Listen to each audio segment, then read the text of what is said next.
gentlemen, all citizens, you're very welcome to the 97th anniversary of the turning of the sovereign seat of the Sovereign Republic of Éire.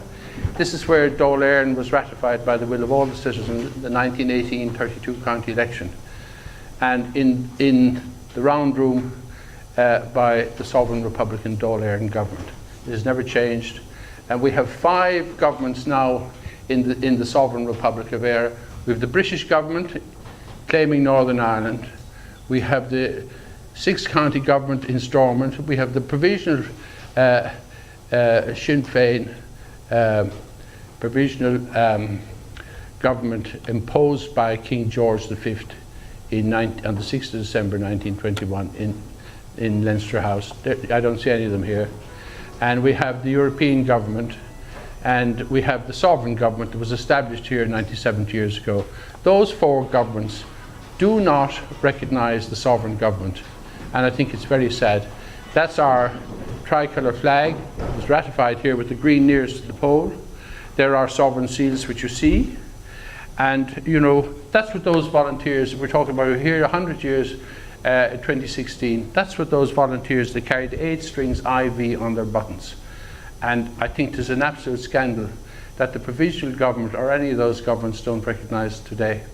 We didn't hear it on any news bulletin, and as you know, Darren and Christina and Harry and everybody else has been putting that out to the media, and nobody has responded. I was supposed to raise the tricolour on the GPO, which was raised by the Irish Republican, Fenian Republican Brotherhood in 1916.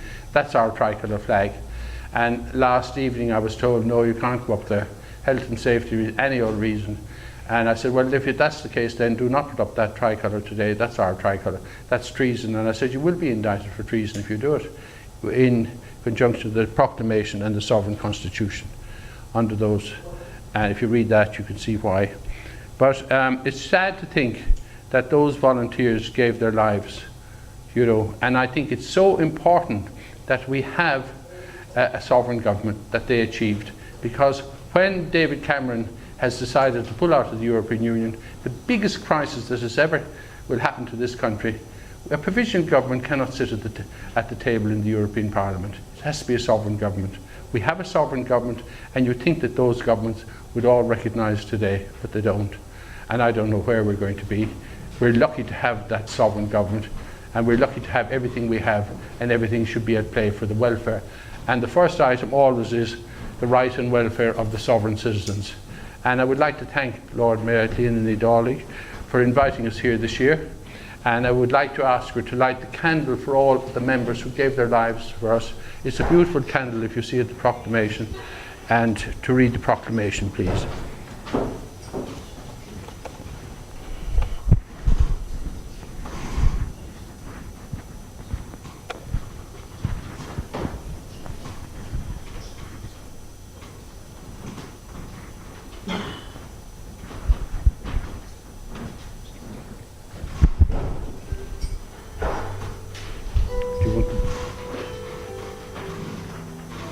Proclamation. Hand the proclamation to the Lord Mayor, please, for the Lord.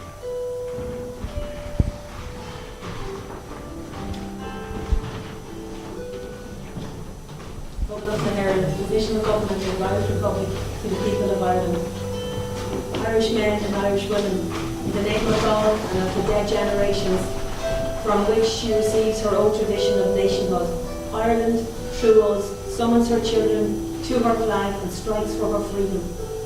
Having organised and trained her manhood to her secret revolutionary organisation, the Irish Republican Brotherhood, and through her own military organisations, the Irish Volunteers and the Irish Citizen Army, having patiently perfected her discipline, having resolutely waited for the right moment to reveal itself, she now seizes that moment, and supported by her exiled children in America and by the gallant allies in Europe, but relying in the force on her own strength, she strikes in full confidence of victory.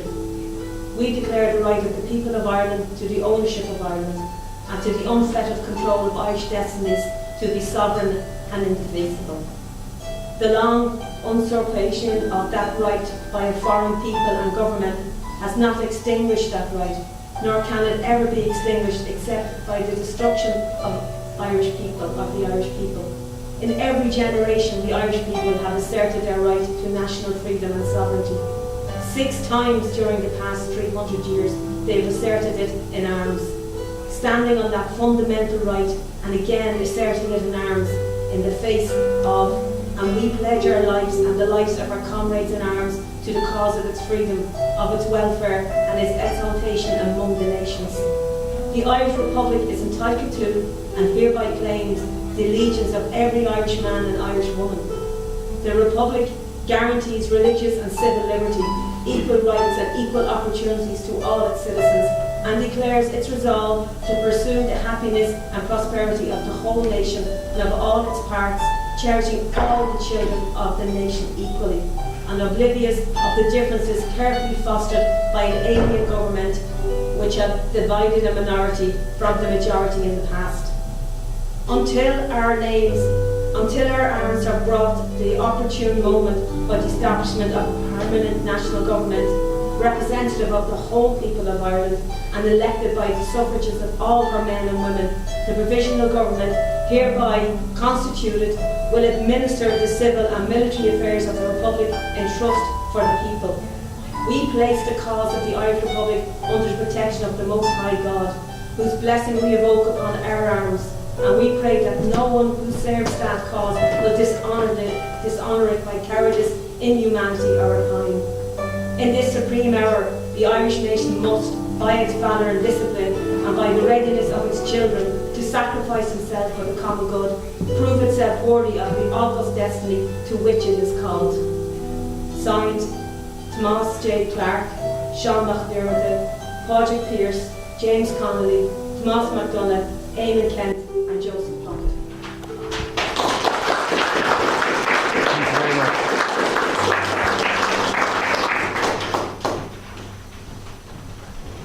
And the reason I hold the tricolour flag is it's still owned and is the property of the Irish and Fenian Republican Brotherhood.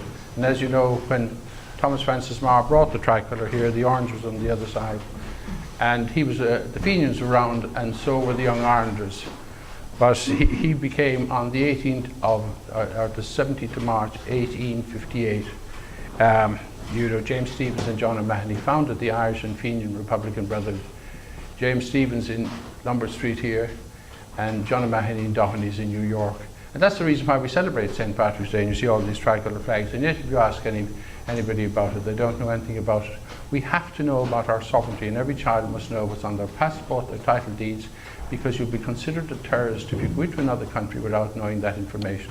And it's a responsibility for sovereign citizens to explain that to their children and their grandchildren. Every child is born sovereign.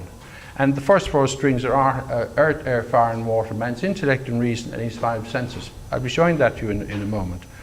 But it's so important that people know where you're coming from. The Crown of England is, that is royalty, and that's pomp and ceremony. The Crown of England's sovereignty comes from the harp, and she has to carry that on all occasions. She has the same sovereignty as every other child that's born in the world. And it's very important to know that. And I would read what we're going to do. It's the Sovereign Republic of Éire, commemorating the Irish Republican Brotherhood, commemorating the 97th anniversary of the Sovereign Republic of Éire, the 97th anniversary of the Sovereign Dáil Éireann government, the 97th anniversary of the Sovereign Dáil Éireann Republican courts, the 4 courts, the 97th anniversary of the War of Independence, Anno Domini 2016, I, William James McGuire, elevated in turn from this centre, the Mansion House, Dublin, the sovereign seal of Dáil Éireann, 12 strings, a Celtic and Christian symbol and ethos from the rising sun to the setting sun, from north to south and from east to west, from wrong to right, from evil to good, from pagan to Christian to sovereign, as in the 1916 proclamation, and I claim sovereignty over all the elements, earth, air, fire and water, and all therein and thereof, on behalf of the sovereign citizens of the Sovereign Republic of Éire, man's intellect and reason. Signed and sealed on this day, the 21st of January 2016, under the sovereign seal of the Sovereign Republic of Éire, William James McGuire, President of the Irish and Fenian Republican Brotherhood. From the rising sun to the setting sun, from north to south, and from east to west, from wrong to right, from pagan to Christian to sovereign, as in the 1916 proclamation. And you know the sovereign seal, I'll show it to you in a moment, is in there. And today we claim all the assets of the state on behalf of the sovereign citizens. And all the licenses are only legal and valid and bona fides. There's your license. It has to have the sovereign seal on it of Dáil Éireann. A sovereign seal on the tricolour is the Sovereign Republic of Éire. And all licenses are legal and valid from today who claim a license from, and they're valid to the 20th of January of next year, when they go back to the sovereign citizens and the sovereign Dáil Éireann government that sat here in the round room. I, William James Maguire, claim sovereignty over all the territory, rivers, lakes, seas, fishing rights, mineral rights, licenses, and all assets of the state on behalf of the sovereign citizens and the Sovereign Republic of Éire, and the Irish and Fenian Republican Brotherhood, signed and sealed on this day, the 21st of January 2016, under the sovereign seal of the Sovereign Republic of Éire, William James Maguire, President of the Irish and Fenian Republican Brotherhood, President of the Sovereign Republic of Éire. And we have the largest territory, as you see, in Europe. And as I just said, of the 5 governments that are here, 4 of them don't recognise today are the sovereign, as you know, and that's why nobody is here. And we demand that they do. And you see the territory of the 21st of January 1919, we have the largest territory in Europe. Now I'm told Britain is trying to claim that as part of their territory. Illegally and fraudulently, of course. But anyway, John, you show that. Just show it. Harry, you show that.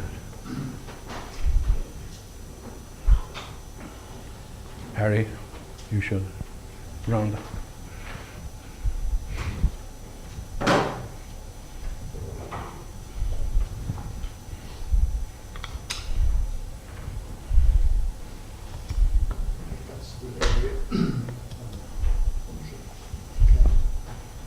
That's that you have witnessed the turning and the claiming of our sovereignty, and that's 97 years.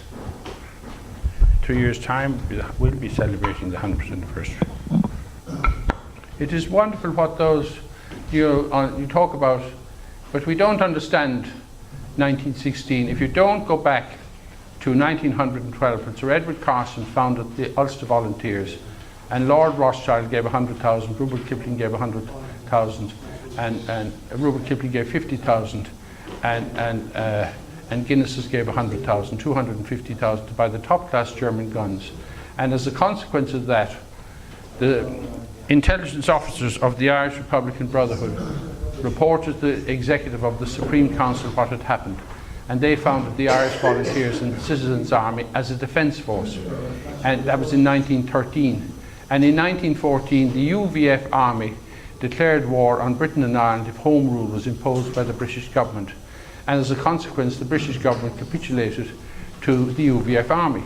And when those guns were brought into Ulster, the Crown and the Crown Forces and the RIC turned a blind eye. And that is the nut of the kernel of the problem ever since. And in 1914, Sam Maguire, who was Secretary of the Irish Republican Brotherhood, and my granduncle Tom, they volunteered for the Circle and the Cell to collect the intelligence on the Crown Forces and the UVF Army. And Sam was sent to the post office in London. He was trained, he was Church of Ireland, and he was trained for the British Civil Service. And he got into the office where all the intelligence came through. And Tom was sent to Calcutta in India. And it was unfortunate the Indian ambassador didn't come here today. I know she was very anxious to come because President Geary, the fourth president of India, he was here in 1912 studying law, and he became a member of the Irish Republican and Fenian Republican Brotherhood, Ogden Ahern and Sinn Féin. And that's how India they use that. Harry, have you read the Sovereign Constitution? Have you read it? If you read the Sovereign Constitution, I'll be showing this around. The Sovereign Constitution and the Proclamation, they're the foundation documents of the state. Thanks. And anyway, with Geary, it was very important. And India's independence, the Liverpool salt tax is what came out of Owens Hotel. We had the GA, which is the backbone of our independence. And you know all those organisations, they're all Irish Republican Brotherhood organisations. And, but India had nothing like that. But the Indian government imposed that Liverpool salt tax. You have to preserve the food at that time. And the salt is every place in India in kind of evaporation. And that's how they united the Indian people, whereas the GA united all the people here. And it's important that we know our facts and where we come from. And as you know, the Irish and Fenian Republic, we're not a political organisation. We hold the sovereignty and the mandate of the 1918 32 county election from here. And this is where it was done. This is the cabinet room that day. And that's where Dáil Éireann sat. Dáil Éireann has never sat in Leinster House, nor could it. It's the Royal Dáil and the Royal Oireachtas that sits there. And it's the 26th county. This is the 32 county sovereignty. And when Harry will read that, you'll understand why. And I'll show this around. This is the Sovereign Constitution. To thee, most holy Trinity, Father, Son, and Holy Ghost, we the people of Ireland dedicate our Constitution and beg the guidance of the Holy Spirit, and that it may be consistent with thy divine will and contribute to thy great glory. Amen. This Constitution shall be the Constitution of the Republic of Ireland, proclaimed in arms on Easter Monday, April 24, 1916. And established by the will of the people of Ireland on the 21st of January 1919. Article 1. The sovereignty of the nation is inalienable. It is therefore not within the competence of any generation of the people to surrender that sovereignty, which each generation holds in trust for the nation. The question of surrender of national independence may not be submitted to the electorate. Subject to that fundamental principle, it is hereby declared that all authority in Ireland, legislative, executive and judicial, and all the powers of government are derived solely under God from the people of Ireland. These powers are inherent in the people alone by virtue of their sovereignty. They must be exercised in accordance with the principles of liberty, equality and justice for all. Any legislation in accordance, not in accordance with these principles is hereby declared to be null and void. Article 10 of that. The land of Ireland belongs to the citizens of Ireland and to them alone.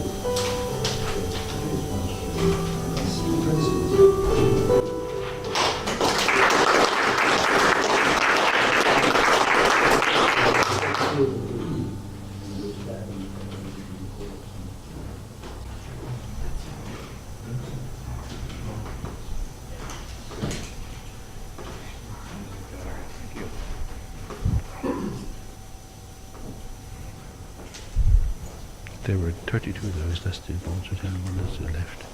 And it was automatic, they take that off and put it in there. And that will be on the courts and when they sat. That's what makes everything legal, valid.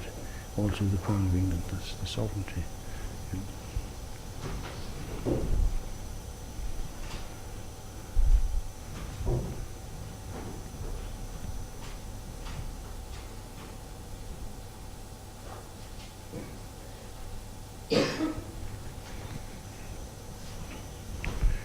If you want me to do the harp, that's the golden thread, it's known as the first string of the harp.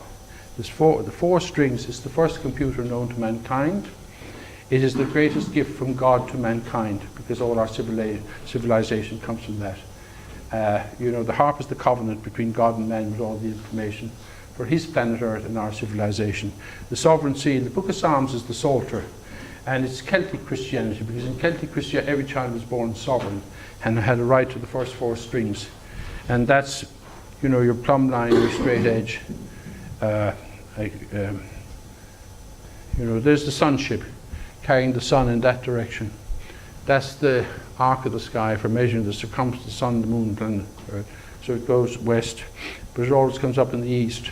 So you know that's east, south, west. And you know north is behind you. And when you put it, look, in those circles, you put down the string and you put down your ohm stick, and that's Tutankhamun's sovereign seal, that's the sovereign seal, and that's the harp psalter. And that's the sunship, and that's the moonship. That controls the reflection of the sun grows all our bio and biomass. And if you look at it through a sun, you would see the reflection through those. And the moon ship then controls all the cycles of life and all the tides. And that's, if you look at, that's the sun box and the sound box. And for the winter and summer solstice from the circles, you know when the sun is the arc of the sky, and you know for winter it's low, but in summer on the 21st it's that height. Everything grows up to that. And that's how our ancestors, on how civilization was discovered. And that's how man learned to write. That's the first string again. The Om string, which is the first structured language of mankind. The second is hieroglyphics, and that's how Tutankhamun, that's his sovereign seal, that's the whole world, and that's the sun, and that's what's his alignments. How man learned to write, how man learned to count, the abacus, everything you want to know on that, and you see how man learned to weave his cloth, with there's the strings going in each direction, all the Celtic designs, the grid and the graph, and how Ptolemy, Copernicus, and Galileo, they used that, the harp, that's the eye, and how the wheel was constructed. That's the fellows of the wheel, the strings become the spokes, and that's the hub of the wheel. So man can travel the whole world. And that's the keel of your ship, that's the blueprint for the curragh of the ship, how you build it, the lats, and that's the keel of the ship for the Atlantic Ocean. That's your alignment for Easter Sunday is the most important day in the Roman Christianity. And that's the eye, you see the eye, and you see in the old pagan, what they call pagan or old Celtic churches, on the Saints' Day, the sun would come in the window and run along the ground, so you know what day it was. And you could celebrate that. But that is the eye, and when the sun, in Termini in Rome, it runs along the basilica floor, and Easter Sunday is determined, it's the first full moon after that for the whole world. So it just shows you, excuse me, how important the harp is. And we have it, but we seem to know, we seem to get rid of it. Everything you want to know, hieroglyphics, the Om alphabet, the first string, the second hieroglyphics, all those strings mean something. All mathematics, all science. All our civilization today comes from that. Your measuring tape, your plumb line, your straight edge, all from that. Does anyone want to ask any questions? Because we have to be out here, Lord Mayor, at 1 o'clock. We have a half an hour. So, Our government's not sovereign, it's just a republic. no, we're a sovereign republic by the will of all the people of the 1918 32 county election here today. And Harry read.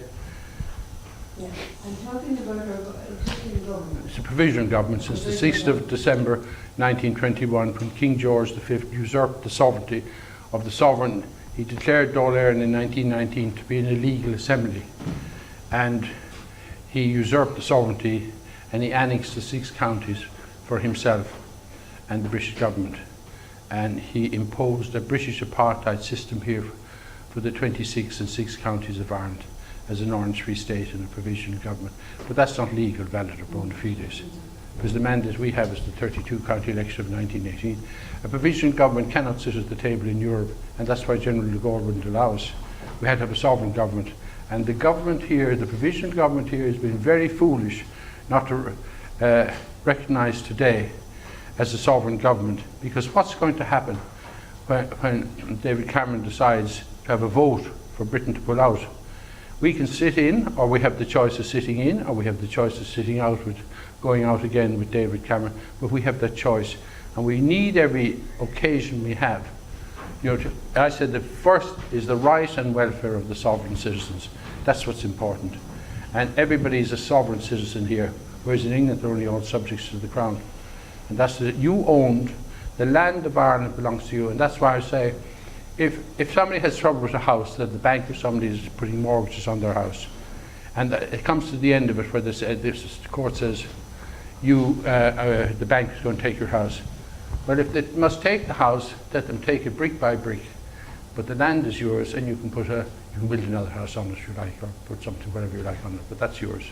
And you shouldn't give the land away, so that's yours. And that will change their tune. But people need to read and to understand what's going on, especially in the world we live. We live in the most corrupt world, I suppose, of all time. And people have just been treated as, I'm sorry to say it, but dirt.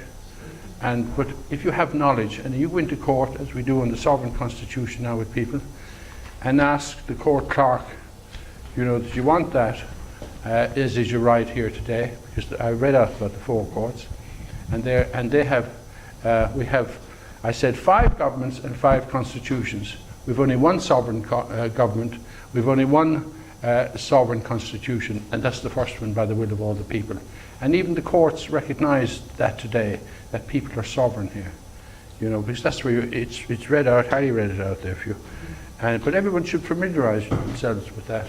And when you know that, you have confidence, because these tricksters cannot trick you then, and that's what they're doing. They just get after your money, and the suffering they impose upon our citizens is shocking.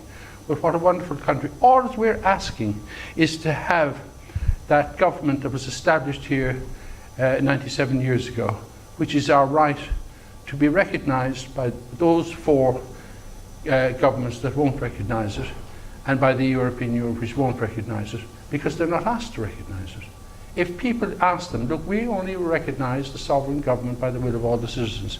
That's what we want. And in this 100th anniversary, which those volunteers and Citizens Army, they're all under the Irish Republican Brotherhood and the Fenian Republican Brotherhood. That's all. We don't go.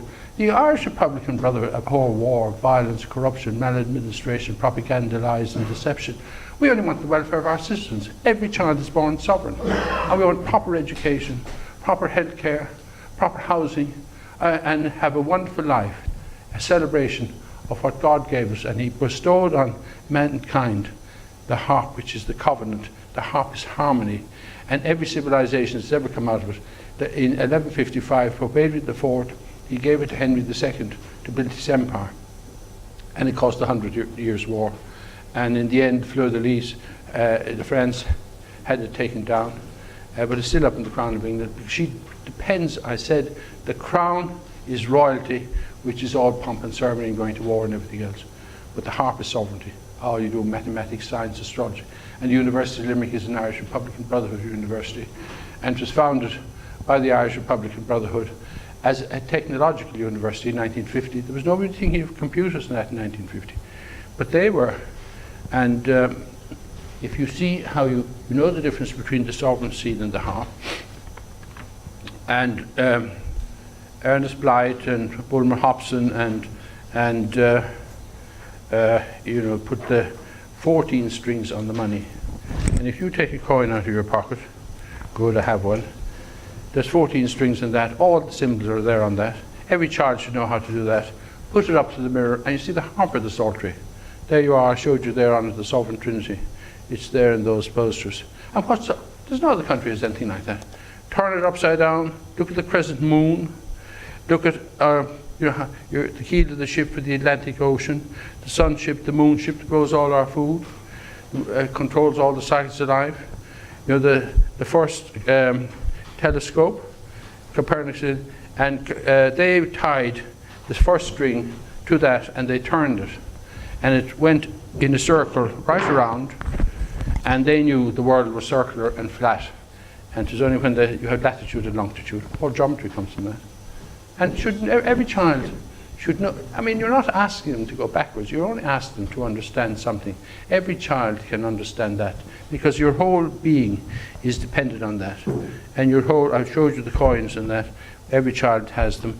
And when you that's the sovereign seal, and that's the harp sign, the sun ship, the moon ship. And there you are, Tutankhamun. That's all part of your being and your 5 senses. You can understand that, because that's true knowledge and information. And all the propaganda and lies we have to put up with. So, who did that? Did you read that? Huh? Did you the Declaration of Independence? I have the message between nations. Seamus, don't forget to report. Right. Okay. You go. Declaration of Independence, Post Ireland, Dáil Éireann, January the 21st, 1919.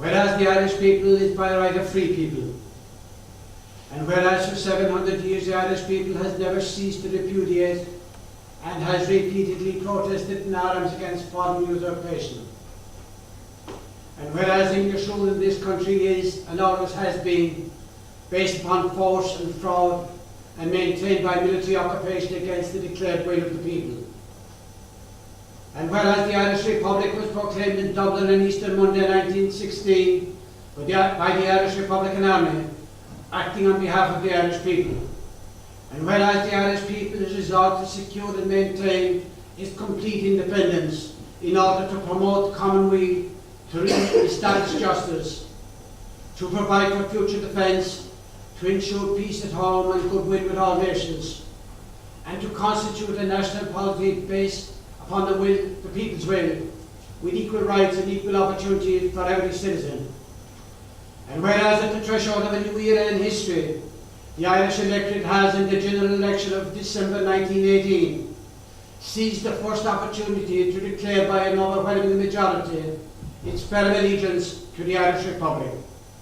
Now therefore we, the elected representatives of the ancient Irish people in National Parliament assembled, do in the name of the Irish nation ratify the establishment of the Irish Republic and pledge ourselves and our people to make this declaration effective by every means at our command.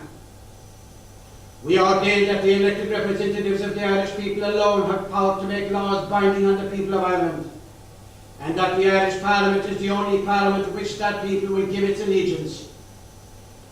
We solemnly declare foreign government in Ireland to be an invasion of our national right, which we will never tolerate, and we demand the evacuation of our country by the English garrison.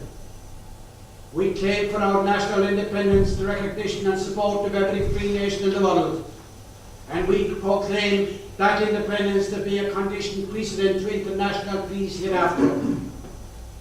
In the name of the Irish people, we humbly commit our destiny to Almighty God, who gave our fathers the courage and determination to persevere through long centuries of a ruthless tyranny, and strong in the justice of the cause which they have handed down to us. We ask His divine blessing on this, the last stage of the struggle we have pledged ourselves to carry through to freedom.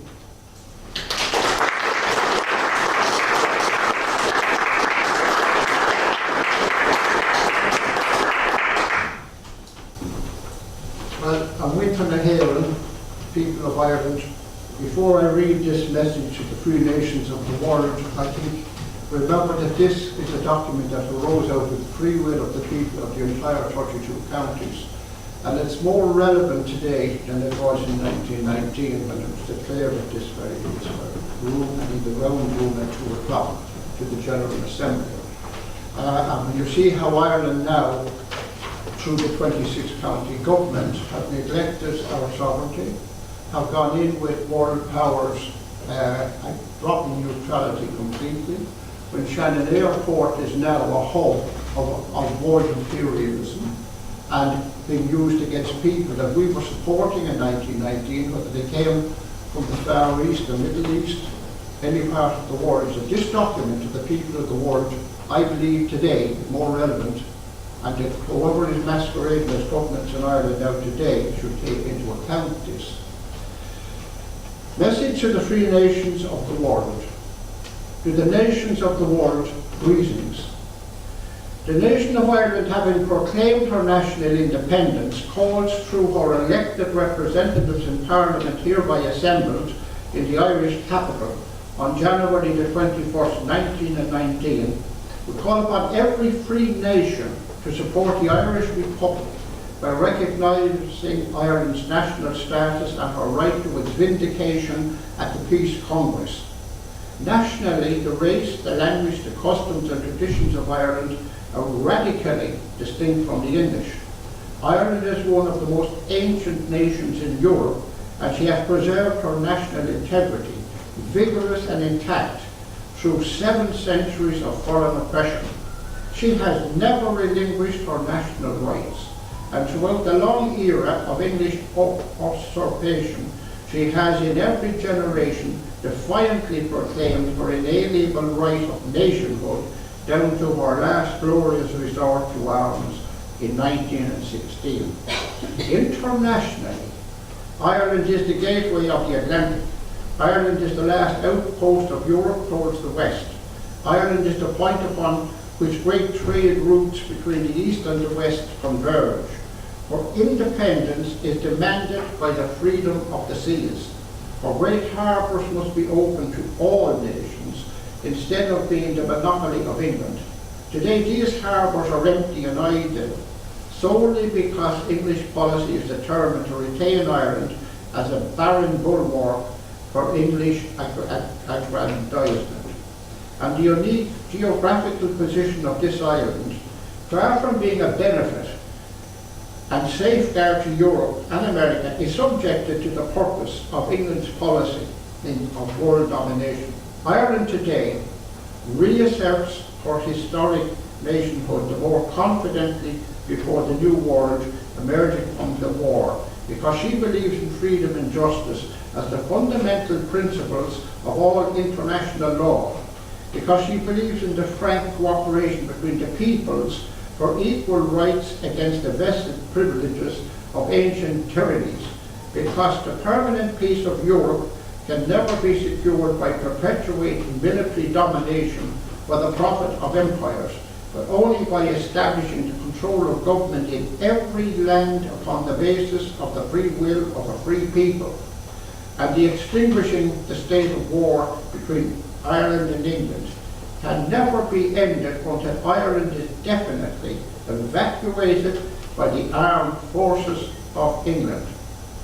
For these, among other reasons, Ireland, resolutely and irrevocably determined at the dawn of the promised era of self-determination and liberty that she will suffer foreign domination no longer, calls upon every free nation to uphold her national claim to complete independence as an Irish republic against the arrogant pretensions of England, founded in fraud and sustained only by the overwhelming military occupation, and demands to be confronted publicly with England at the Congress of the Nations, in order that the civilized world, having judged between English wrong and Irish right, may guarantee to Ireland its permanent support for the maintenance of her national independence.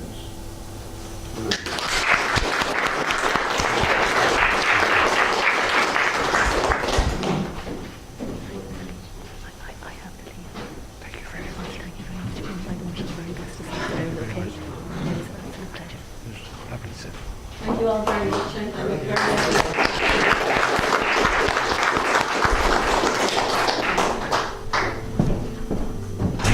Does anyone want to say anything or relax? What? Yeah. You want to say somebody? That is. Will you take that around the GA medal? Well, as you know, the GA is our Michael Cusick was only fronting for the Irish Republican Brotherhood. And as you know, we go to Hayes Hotel and up to that room where it was founded. And in 2008, they took off the sovereign seal without consulting us and made it into a corporate body just to sell the sporting rights. They don't have a license because we owned all the licenses. And they put on the GA in the form of the serpent. And they didn't tell any of the county boards or anything, so nobody knows. So you're not getting, since 2008, you don't get an All-Ireland medal, you get a GA medal. That's an All-Ireland medal since 1910. And everybody donated the gold and the silver for that medal. And Declan Gang, who made it, he made a beautiful job of it, as you can see yourself. So we have a set of medals for the Sam Maguire and the Lee McCarthy, which are all Irish Republican Brotherhood, Malays Republican. And this year we hope to push it again. So whoever wins this year, they were told if they accepted, we did it for actually Tipperary and Dublin, and they were told if you accept that medal, that one, you will never play for your country again, by the GA. So that's what's going on. Yes. That's all. Of course. Come on. Oh, you can't wipe it out. Here, hold that in your hand.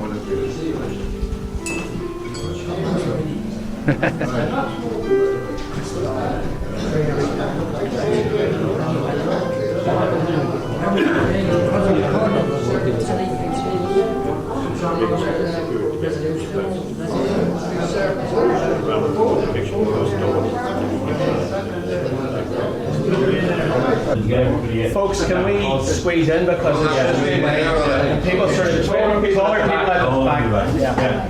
And same on this side too, folks. Could you maybe go in the corner there a bit more? If you can. Sorry, there's bags.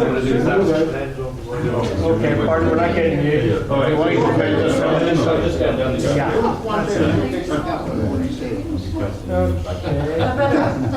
No smoking now, John, no smoking. You can smoke in the back. Cheese. And onions. Stop running to you, should First door there. cheese. First door is Saoirse. First door was the 16th of December 1921. First door there was the 21st of January 1990. That's the difference. Up to summer. Are we done? All done? Oh, it's away, let the whole. Yeah.